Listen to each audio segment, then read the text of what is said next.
Imagine you're on your deathbed, and standing around your deathbed are the ghosts representing your unfulfilled potential, the ghost of the ideas you never acted on, the ghost of the talents you didn't use, and they're standing around your bed, angry, disappointed, and upset. They say, we came to you because you could have brought us to life, and now we have to go to the grave together. How many ghosts are going to be around your bed when your time comes?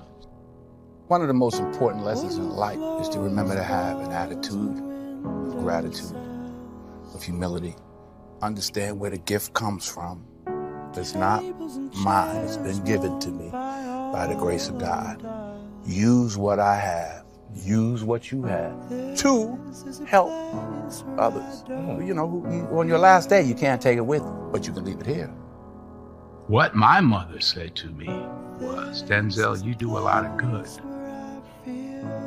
but you must do good the right way. She said, and you know what I'm talking about. Can't buy your way in. Can't love your way in. You gotta serve. You gotta do good the right way. So at 66, getting ready to be 67, having just buried my mother, I made a promise to her and to God, not just to do good the right way, but to honor my mother and my father by the way I live my life, the rest of my days on this earth. I'm here to serve, to help, to provide. You know, the ego's interesting. You just don't know. But in every prayer, all I hear is feed my sheep. Put God first. Put God first in everything you do. Everything that you think you see in me, everything that I've accomplished, everything that you think I have, and I have a few things, everything that I have is by the grace of God. Understand that. It's a gift. The world needs a lot, and we need it from you. We really do. We need it from you, the young people. Just remember this. So you got to get out there. You got to give it everything you got, whether it's your time, your talent, your prayers, or your treasures.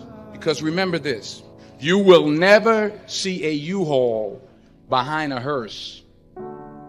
You can't take it with you. The Egyptians tried it, and all they got was robbed. So the question is, what are you going to do with what you have? I'm not talking about how much you have. Some of you are business majors. Some of you are theologians, nurses, sociologists. Some of you have money. Some of you have patience. Some of you have kindness. Some of you have love. Some of you have the gift of long suffering. Whatever it is, whatever your gift is, what are you going to do with what you have? I found that nothing in life is worthwhile unless you take risks. Nothing. Nelson Mandela said, there is no passion to be found playing small and settling for a life that's less than the one you're capable of living.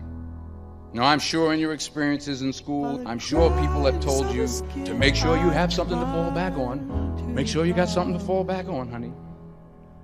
But I never understood that concept, having something to fall back on. If I'm going to fall, I don't want to fall back on anything except my faith. I want to fall forward. I figure at least this way I'll see what I'm going to hit.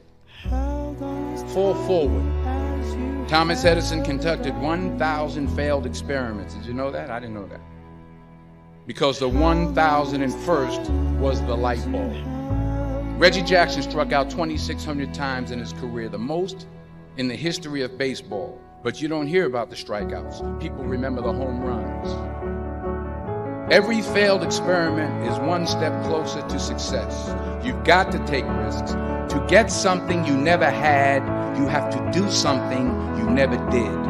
Because taking risk is not just about going for a job. It's also about knowing what you know and what you don't know. It's about being open to people and to ideas. To not only take risks, but to be open to life, to accept new views, and to be open to new opinions. While it may be frightening, it will also be rewarding.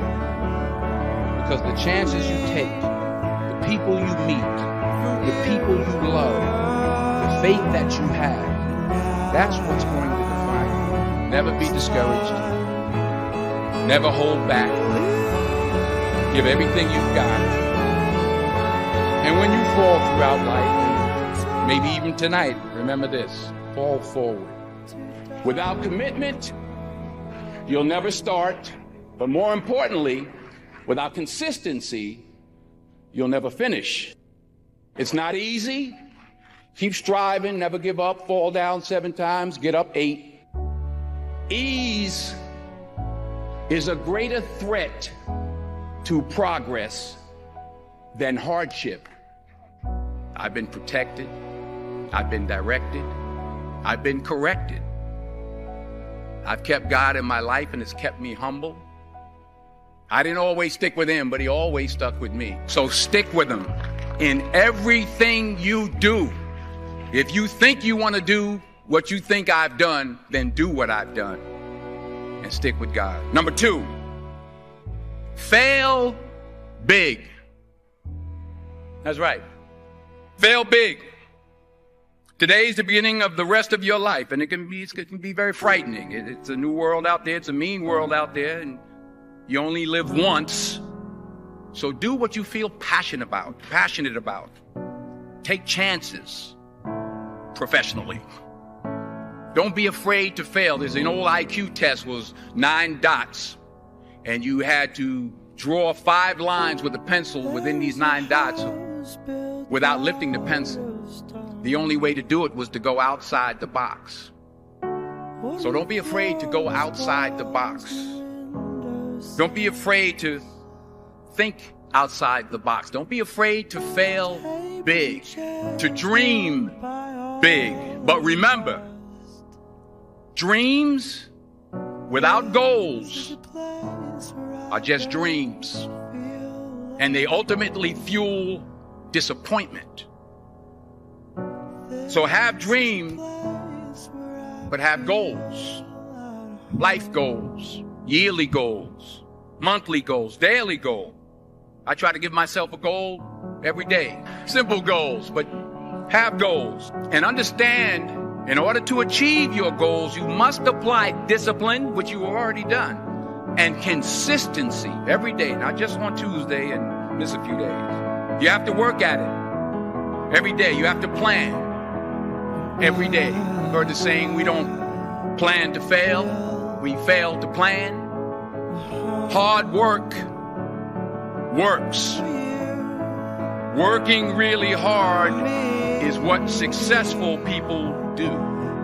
And in this text, tweet, twerk world that you've grown up in, remember, just because you're doing a lot more doesn't mean you're getting a lot more done.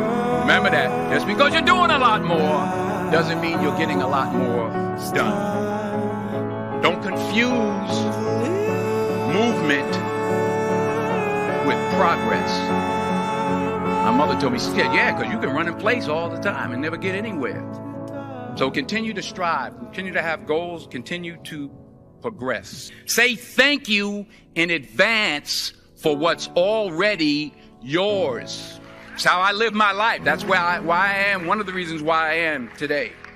Say thank you in advance for what is already yours. True desire in the heart for anything good is God's proof to you, sent beforehand to indicate that it's yours already. And anything you want good, you can have. So claim it. Work hard to get it. When you get it, reach back. Pull someone else up. Each one, teach one. Don't just aspire to make a living. Aspire to make a difference.